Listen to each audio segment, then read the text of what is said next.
All right, guys, so we are on to Unit 5, which is a pretty short unit. We will finish it before Christmas break, like fully entirely be tested over it by then.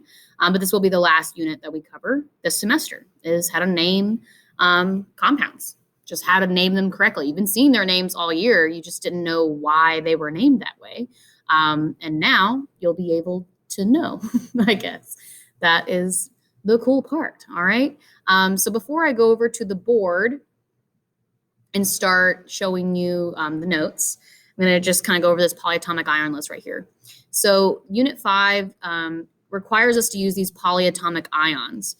You're going to have quizzes over them in groups, just like we did the element quizzes. I do realize we missed element quiz 5. We just missed it. I didn't have time, and now we have these polyatomic ion quizzes to fit in before the break. We just didn't quiz over 5. It's fine. The whole purpose of them is just to get y'all more familiar with them, seeing them more times, hopefully making it easier for you when we actually do assignments and tests, that you don't blank on what those elements or what these polyatomic ions are, because you've seen it before.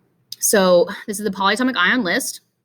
Poly, that word poly or prefix word, means many. So it just means there's many atoms. If you're looking at these little groups, there's more than one element. There's more than one element. They're all a compound, but they're called polyatomic ions. They're not just a compound.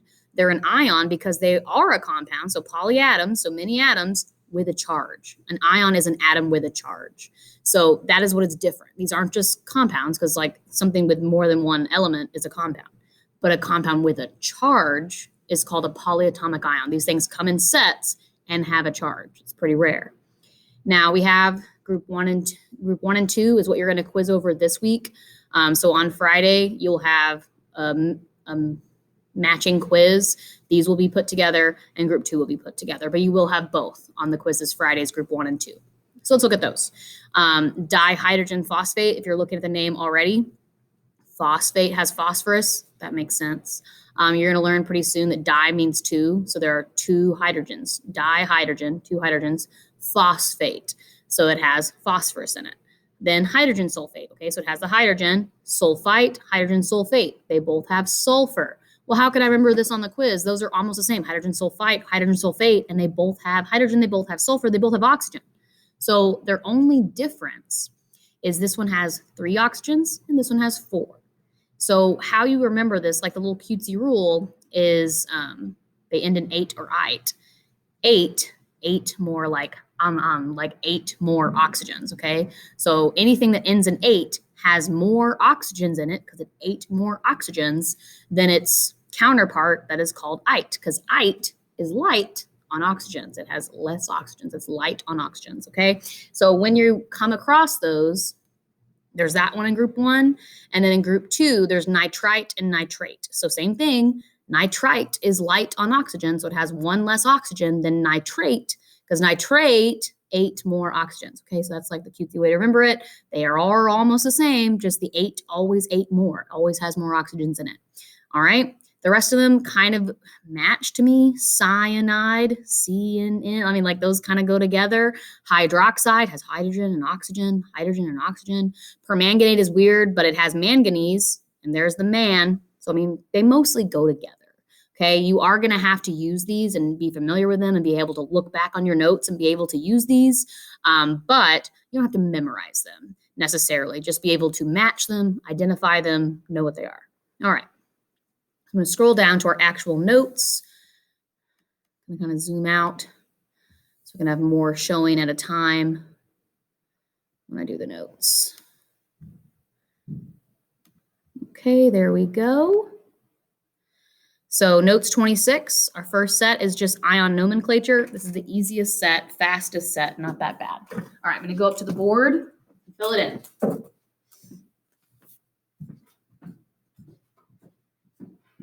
Okay, so ion nomenclature. You got some little hints here to help you remember how to name things. Again, we are naming ions, so they are things with a charge. This is only going to be used in ionic compounds, because ionic compounds is a metal with a non-metal, or it's with positive and negative charges. So it can have those polyatomic ions we just talked about in it as well. So first up, metals from group 1 and 2. Those are the first two columns on the periodic table. So if I'm looking at a little mock periodic table, groups 1 and 2 are these guys. Okay, so these first two columns, that's groups 1 and 2 metals. They are named as is. You literally just write their names. I'm going to find one of those in our little examples down here. Magnesium. Okay, so Mg plus 2, he's in the second column, so magnesium in the second column. It's named as is, so you just put its name. Magnesium, but then you do tack on ion, because an ion has a +2 charge, but its name stays the same. Magnesium. Now, number 2 says metals outside of groups 1 and 2 are named with Roman numerals corresponding to their charge. So that means all the metals in here, all the ones in the transition blocks and the ones down below. Okay, so the ones down below and that middle block, they have to have a Roman numeral indicating their charge. Now, the reason being is because the ones that are blue up here, they're always +1 and +2. I don't need to write down or tell anyone on their chemical label bottle what charge they have, because they always make a +1 or +2, depends which column they're in. But the people in this section, not people, the elements in this section have varying charges. Sometimes iron makes a +1, sometimes it makes a +2, sometimes it makes a +3. So I can be able to tell the reader on that chemical label which iron they're dealing with. This is a +2 or a +3 ion, because it does affect how it does. So example of that, here's iron. Iron is found in the middle block section. So you would write its name, iron, okay? But then you need Roman numerals to represent its charge. Well, it tells me it's a 3+. So in parentheses, I'm going to put Roman numeral 3, which is like 3 I's attached together, and then tack on ion. Okay, so in this moment, I'm going to take a second, one, to calibrate my board. It feels a little off.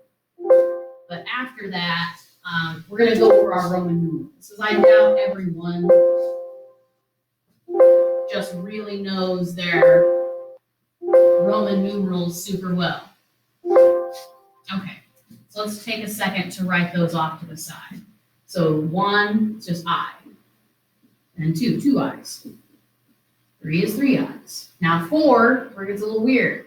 It's the I with a V in front of it, because 5 is just the V. Okay, so that's 1, 2, 3, 4, 5. Those are really the only ones you're going to use for the most part. Let's go all the way to 10 in case you get some funny ones with a 7 or an 8, which happens every now and then. So we'll have the 5 with a I attached with a 6. And then that'd be 7. And that would be 8. And then just like 4 was weird, 9 is weird. It's the I before the X, that's 9, because the X is what 10 looks like in Roman numerals. Okay, so those are your Roman numerals 1 through 10. You would never need any higher than that. All right, so let's continue. If you don't have these labeled, these exceptions to the rule labeled in your periodic table, you need to, because they are in the middle section up here. So you're going to think that they need to have a Roman numeral, and they don't. They do not need a Roman numeral because they are exceptions to the middle block of metals rule. They always make the charges that this says. So if silver is always a +1, cadmium is always a +2, zinc is always a +2, aluminum is always a +3. So I'm going to find one of those examples right here, silver. So silver is found like up here in the periodic table. So you would think you would need a Roman numeral, but it doesn't, because it's an exception to the rule. So I name it just like I'd name any other metal. It doesn't change its name, just put silver ion, like that. Okay, now next rule says negative ions. So anything negative, which generally is over here, right? Let's change colors. So our negative ions are over here. Negative ions, you do change their name. You change their endings to IDE. Okay, so this first one is a -1 charge, bromine. Bromine, I'm going to change its name's ending to I. So it's become bromide. So it's become bromide ion. So it's called bromine on the periodic table. I change its ending to I every time it's a negative ion. Now, how do I know where to change it? Where do I make the change? Usually the rule is the second vowel, like A-E-I-O-U. The second vowel from the end. So this is one vowel, this is 2 vowels. That's where I make the cut. I cut off all that ending and tack on the I instead. Let's do another one of those. So phosphorus is a -3 ion, so it's negative, so I need to change its ending to I. So it was called phosphorus. Now it's going to be phosphide ion. Okay? Now scroll down. I think that's all the rules till we get to polyatomic. So here's another one like rule number 2. Rule number 2 says a metal found in the middle. So outside of group 22, the Roman numeral. So lead is found in the middle. It's somewhere in here. Lead in this case says it has a +4. So we're going to need to write that in the Roman numeral. So we're going to put lead, Roman numeral 4, ion. I know it's kind of off the line. I'm sorry. I tried to calibrate it. It's still writing above the line. Okay, now the last rule, or last one, I guess there's really 2. We'll read them both. So if the formula of the ion has 2 elements, that's a polyatomic ion. That's where you just go look it up on your sheet, which I had you look at before. So remember this, you just go look it up. If you notice, let's get this back in the right spot. If you notice that there is more than one element, so like this example here, sulfur is one element, oxygen is another, you notice there's more than one element, then it is a polyatomic ion. Just go look up its name. Okay, so we'll do that right now. It says SO4. I'm going to go look that up on my periodic table, or not periodic table, on my polyatomic ion list. So SO4. Let's go look. And it is, I got all this writing on it. I'll try to circle it right here. SO4 is called sulfate. So I don't change that name. I found it. It's called sulfate. That's what it's called. I can't change it. That's what SO4 is called for the -2 charge. So I'm just going to write its name. Sulfate. There we go. Clean this up a tad. There we go. Okay, now same thing. For this one, this is this has 2 elements. There's an oxygen and a hydrogen. So I'm just going to go look. I'm not going to scroll up again. I'm going to look on the sheet I have in front of me. OH with a -1 charge is in group 2. We have a quiz on Friday, and it's called hydroxide. That's just what it's called. All right.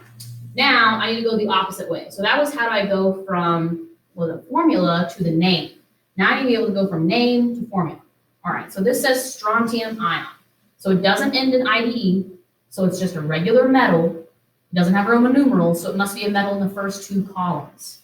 Strontium is in the first column on the period, no, I lied. It's in the second column on the periodic table, and that's how I find out its charge. So it's SR. The second column on the periodic table makes a +2 charge. Remember, we've drawn that periodic table like so many times now.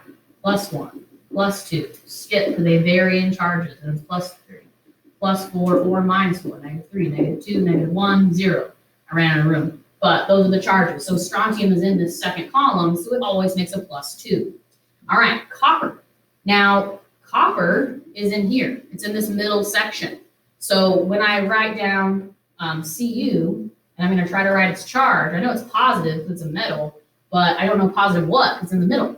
Except for, it told me, remember, the Roman numerals that we've been putting in the middle mean their charge. It tells me it's a 2. So this copper has a +2. That's why we have to put Roman numerals on metals in the middle, because otherwise I wouldn't know what charge it would be. I wouldn't know, and it does affect how they bond. Okay, now this is where that last rule comes into play. See, this is rule 4 and 4. So they're both 4. They're both about polyatomic ions. But when writing a formula, if the name ends in ate or ite, remember that's a polyatomic ion. Remember, 8 more oxygens, ite is light on oxygens. So if they end in ate or ite, you automatically know that it's a polyatomic ion. Go look it up. The only ones that don't end in ate or ite that are also polyatomic ions, and these you just kind of have to remember. Cyanide is a polyatomic ion. Ammonium is a polyatomic ion. And hydroxide is a polyatomic ion. You will not find those periodic table. I see this every single year. You'll forget that those are polyatomics. You'll forget to go look at your chart, and you'll spend 10 minutes on test day looking for them on your periodic table, and they're not there. They are on your polyatomic ion list, which is above this note set right here. So those are the exceptions to the rule. All the other polyatomic ions end in ate or ite. Okay, so I notice this one ends in 8. So I already know that that's weird. That's a weird polyatomic ion. I just go look it up. So on my chart, I'm going to go find carbonate, and I found it. There it is. Carbonate is CO3 with a -2 charge. The charge is important. That's what makes it a polyatomic ion, the fact that it has a charge. Okay, so carbonate is CO3 with a -2 charge. That's just what carbonate is. Okay, then ammonium is the last one. Remember, that's the exception to the rule. It doesn't end in H or I, but it's not an element. It's a polyatomic ion. So I'm going to go find ammonium. Ammonium happens to be the only positive polyatomic ion. All the rest are negative. So it is in group 5 up above, and it's NH4 with a +1 charge. And I don't technically have to write the 1. I can just put a plus. If I don't put a number, then you know it's 1. Okay, so let's do that. NH4 plus. Tiny bit better. Okay, and that's really it, guys. That's just us beginning on how to notice a difference between metals in the middle that need Roman numerals, and then non-metals that we change their name to I. Things that end in ate or ite are polyatomics, and you just look those up. Okay, that was our beginning process of naming. Done.